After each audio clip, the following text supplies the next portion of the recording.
Finding prospects. I had just finished reading Permission Marketing by Seth Godin when I became engaged in one of the most interesting chat sessions of my life.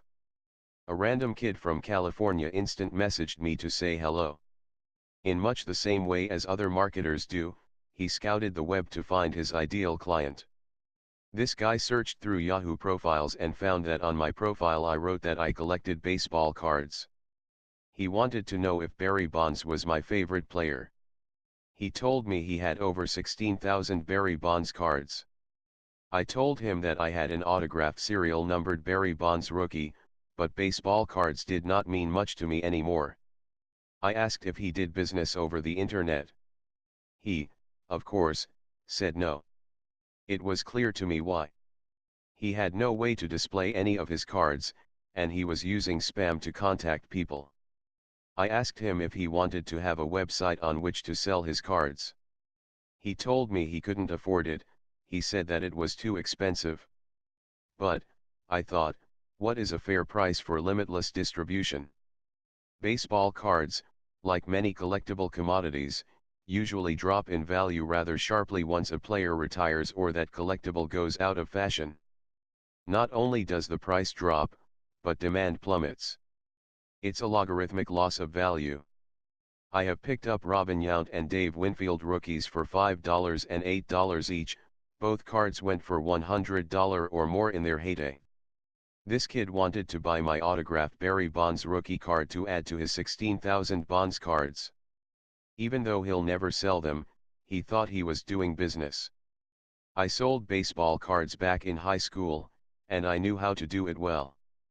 But I did not know it well when I started. I was trying to sell expensive cards too.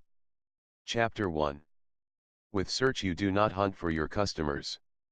While they are actively interested in your products or services, they hunt for you. 27. People who did not want to spend much money. What did I learn? Sell what your customers want, when they want it. I still displayed some of my $400 and up baseball cards, just to get the oohs and ahs. I learned that once you have a crowd, many people follow just to see what is going on, and then you can make sales. I knew I would not sell these cards. So what did I change? I created a display case with stacks of all the major stars and local popular players. Each card was $1. It did not matter if the card was worth 25 cents or $4, I just put $1 on each of them. I kept up with whom was doing well and would buy up cards of players that were about to become popular. Buy price ranged from 3 cents to a quarter a card.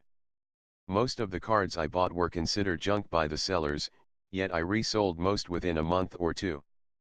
By taking the time to go through their junk and making ordering simple, I made money. That $1 display case was a gold mine. Usually, that case sold more cards than my good cases did. Also, I had very little invested other than taking the time to organize the cards. So, I decided I would do this kid a favor and send him a free book on marketing from my favorite author. When I asked him if he wanted a free marketing book, he got angry, even though I was trying to help him. Instead of considering my offer, he spouted off Eminem lyrics, telling me that he'd rather put out a mothering gospel record.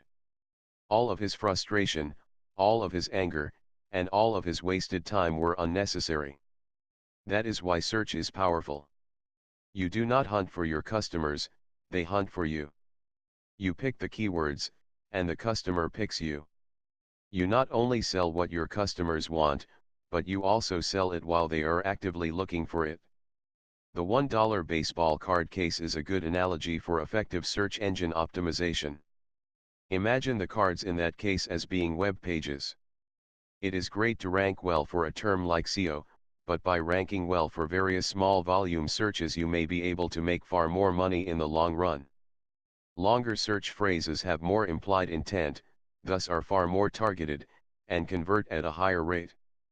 Having a social element to your site or business is like having the $400 baseball card in the case. The people who reference the interesting parts of your site build up your authority. Based on that authority, Search engines learn to trust other parts of your site and send visitors to those pages, as well. You can think of web traffic like my baseball cards. Due to the vastness of the market and market inefficiencies, there will always be many ways to make money. If you learn how to spread ideas and build an audience, you can make a windfall of profits.